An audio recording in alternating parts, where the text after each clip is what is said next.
Allahu Akbar, Allahu Akbar, Allahu Akbar. La ilaha illallah, Allahu Akbar, Allahu Akbar, walillahil hamd.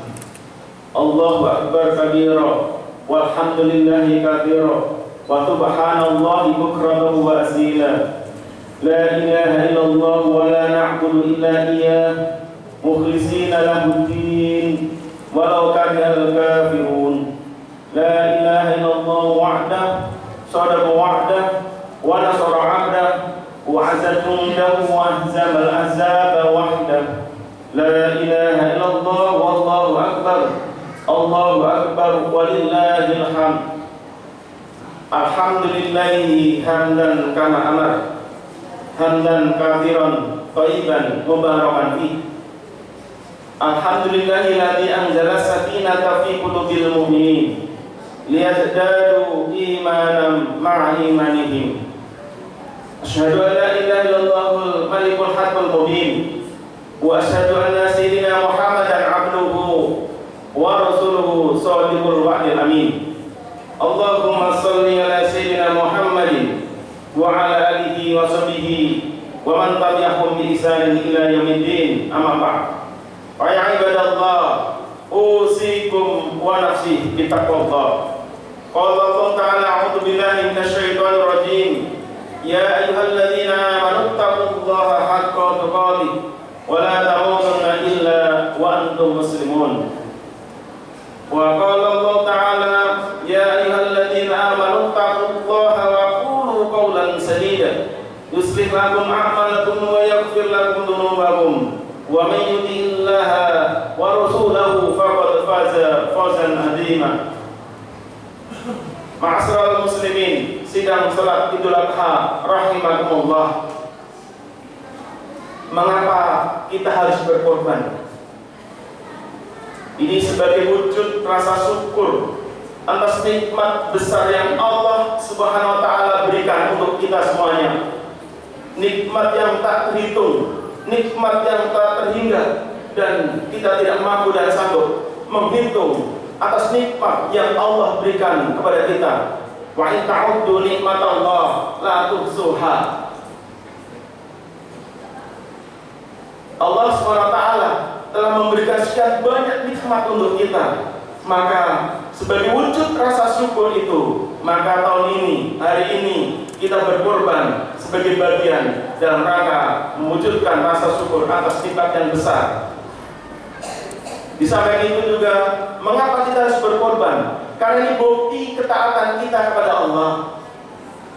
Berkorban dalam rangka untuk mewujudkan cinta kita kepada Allah, cinta kita kepada Rasul Nabi Ibrahim yang telah menorehkan sejarah sebagai dasar dan landasan dalam pelaksanaan rangkaian di Idul Adha dan rangkaian ibadah haji, yang kemudian oleh Rasulullah SAW dilanjutkan milah-milahnya. Tsumma auhayna an tabi millata abina Ibrahim hanifah. Dan kemudian saya perintahkan kepadamu, ya Muhammad, ikutilah milah Nabi Ibrahim, karena Ibrahim adalah orang-orang yang hanif, orang-orang yang lurus, orang-orang yang jujur. Oleh karenanya, ma'asyiral muslimin rahimakumullah, bersyukur kalau hari ini kita bisa bersama-sama, baik sendiri maupun bergabung bersama teman-teman kita yang lain untuk menghadirkan hewan kurban. Dalam kitab Al-Ihya Ulumuddin, Imam Al-Ghazali menyampaikan bahwa hakikat dari kita berkorban tidak semata hanya penyembelihan hewan korban, namun hakikat secara maknawi adalah bagaimana kita menyembelih sifat-sifat hewani yang ada dalam diri manusia. Karena sifat hewani itu akan menjadi hijab, akan menjadi penutup, akan menjadi penghalang antara hamba kepada Allah Subhanahu wa taala. Paling tidak dalam Al-Quran menyebutkan ada 7 karakter hewan yang sifatnya sebagian besar dimiliki oleh sebagian manusia. Maka sifat hewan itulah yang hakikatnya kita sembelih, kita potong dari diri kita. Allah sebut dalam surat Al-A'raf ayat ke-179, ulaika kal an'am bal hum adall. Dan sebagian di antara manusia itu memiliki kemiripan seperti hewan ternak, bahkan bahum adall, bahkan ada yang lebih rendah. Tidak ada yang istimewa dari hewan ternak, kecuali apa? Kecuali semakin berat badannya, semakin bagus. Itulah sifat manusia yang setiap waktu, setiap saat hanya menumpuk harta. Dan seakan dengan harta yang dia tumpuk, yang dia kumpulkan, yang dia cari, itu akan mengangkat derajat, mengangkat kebagusan, mengangkat kebaikan. Namun ketika ketamakan, kerakusan manusia mengumpul harta sampai melalaikan diri dalam menyembah Allah, taatan pada Allah dan Rasulnya, ini tidak jauh lebih baik dari hewan ternak. Kita lihat sebagian besar orang sibuk dengan urusan casing, sibuk dengan urusan penampilan, yang lupa bahwa sesungguhnya isi itu jauh lebih bermakna. Isi jauh lebih memiliki nilai dibanding hanya sekedar wadah atau penampilan. Bukankah Allah SWT akan menerima di antara hamba-hamba yang memiliki hati dan jiwa yang bersih? Al-yawma yunfa'u malun wa la banun illa man atallaha biqalbin salim. Pada suatu hari di mana harta dan anak tidak lagi memberikan manfaat kepada kita, illa man atallaha biqalbin salim, kecuali orang-orang yang menghadap Allah dengan hati yang bersih. Oleh karenanya jangan lalai dengan harta kita. Jangan lupa dengan aktivitas yang hanya sekedar mencari urusan dunia. Karena itu sampai kalau melalaikan kita dalam ketaatan kepada Allah, sungguh kita akan jadi orang-orang yang rugi. Itulah sifat yang harus kita lepas, yang harus kita potong ketika kita berkorban. Kemudian juga Allah menggambarkan sebagai manusia memiliki sifat seperti anjing. Mohon maaf, dalam surat Al-A'raf ayat 176 Allah sebut wa mathaluhu kamathalil kalbi, dan permisalan yang tepat mereka itu seperti kalbi. Mohon maaf, anjing. Anjing itu hanya taat dan patuh kepada orang yang telah memberikan makan dan minum. Ketaatan yang membagi kita. Inilah sebagian di antara manusia yang menghadirkan ketaatan dalam kebatilan. Sadari berbagai macam berita di media sosial kita saksikan. Banyak sekali pemimpin-pemimpin kita yang melakukan KKN, korupsi secara berjamaah. Menterinya kena, sekjennya kena, dirjennya kena, sampai pejabat di tingkat eselon 3 ikut terlibat. Ini terjadi kenapa? Karena ketaatan tanpa ada batas. Dan banyak sekarang komunitas-komunitas, kelompok-kelompok manusia yang mereka berkelompok hanya untuk kejahatan, penipuan, dan ini semua di mana-mana. Oleh karenanya itu sifat hewan, itu sifat hewan yang harus kita potong, sifat hewan yang harus kita lepas agar tidak menjadi karakter bagi kita, bagi manusia.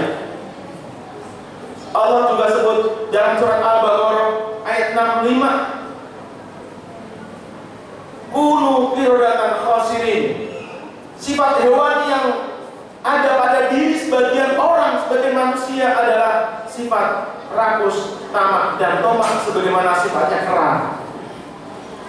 kera, jika dikasih satu roti, dia akan pasti dia akan meminta tambahan. Ditempatkan di sebelah mulut, sebelah kanan, sebelah kiri, kecek kanan, kecek kiri, dan berbagai macam tubuh sepanjang dia bisa menyimpan. Dia akan simpan, peduli bagian yang lain. Itulah kerakusan, itulah ketamakan. Manusia pun juga mewarisi sifat-sifat seperti itu. Kita ingat belakangan terdengar kabar 256 triliun kekayaan di negeri ini dinikmati dan dikorupsi hanya segelintir manusia. Ini memperlihatkan apa? Memperlihatkan ketamakan, memperlihatkan kerakusan. Dan orang-orang yang tomak, fa'amaman togo, dan orang-orang yang tomak itu hanya berakhir ketomakannya ketika sudah menemui ajal. Allah gambarkan sifat kera, karena sifat kera memiliki satu karakter yang tamak dan rakus. Di Afrika, ketika ingin menangkap kera, maka cukup membuat goa yang diberikan lubang yang cukup masuk dengan tangan kera. Di dalamnya diberikan roti, sehingga ketika kera melihat di dalam gua kecil itu ada roti, maka dia masukkan tangannya ke lubang itu dan dia berusaha untuk mengambil roti sebanyak-banyaknya, sehingga ketika roti sudah ada di genggamannya, dia tidak bisa mengeluarkan tangannya, kan terhalang. Dan itulah kebodohan kera. Andai saja dia lepas, maka dia bisa melepaskan tangan dari jeratan itu. Itulah sebagian dari sifat yang harus kita potong dalam hakikat pelaksanaan korban kita. Kemudian Allah juga gambarkan sifat hewani yang ada dalam surat Al-Maidah ayat 60. Wa ja'ala minhum qiradatan khanazir, dan janganlah engkau seperti kera dan seperti babi, kata Allah. Babi adalah hewan yang senang hidup di kotoran. Dia terkadang memakan kotoran. Babi tidak buta saja, dia sutuk. Dia tidak tahu mana yang baik dan mana yang tidak. Itulah sebagian dari orang yang kadang tidak memiliki sensitivitas, tidak punya kepekaan untuk membedakan mana yang hak dan batil. Oleh karena tidak punya kepekaan dalam membedakan hak dan batil, akhirnya kebatilan, sesuatu yang bukan haknya, sesuatu yang bukan miliknya, dia ambil, dia makan. Dan ini terjadi kalau kita melihat laporan dari KPK terkait dengan penyelewengan anggaran yang dinikmati oleh sebagian besar di antara birokrasi di semua level departemen. Hampir mereka terjadi korupsi. Potensi sifat keserakahan inilah yang kemudian harus kita lepas. Kemudian juga Allah gambarkan sifat hewani yang ada dalam diri kita, digambarkan Allah seperti laba-laba. Kama ta'lamun kabut dalam surat Al-Ankabut ayat 41. Ingat, laba-laba membuat rumah yang indah. Tapi apa fungsi rumah itu? Keindahan yang dipertontonkan itu digunakan untuk menjerat. Apapun serangga yang masuk akan dimangsa. Itulah sebagian orang membuat sebuah komunitas kelompok tertentu hanya untuk menjerat, hanya dipakai untuk memberdaya. Sebagian besar saudara-saudara kita terlilit pinjol. Sebagian besar kita terlilit dengan penanaman investasi bodong dan berbagai macam jeratan-jeratan yang berhasil dilakukan oleh sebagian mereka. Allah pun juga gambarkan sifat hewani seperti nyamuk dalam surat Al-Baqarah ayat 26. Nyamuk memiliki sifat mengganggu sehingga tidak disukai. Siapapun tidak akan suka dengan nyamuk. Mencari nafkah dengan menyakiti dan mengambil hak orang lain. Dan bila dia makan berlebihan, hingga akhirnya dia mati kekenyangan. Itulah nyamuk. Dan adakah sebagian orang punya sifat seperti itu? Ada. Oleh karenanya ma'asyiral muslimin rahimakumullah, inilah sesungguhnya hakikat. Kata Imam Al-Ghazali dalam kitab Ihya Ulumuddin. Ini sebagai bagian dari simbol yang harus kita lepas. Sehingga ketika kita sudah berkorban, maka kita sudah tidak boleh mewarisi apapun sifat-sifat hewani yang Allah gambarkan dalam Al-Quran.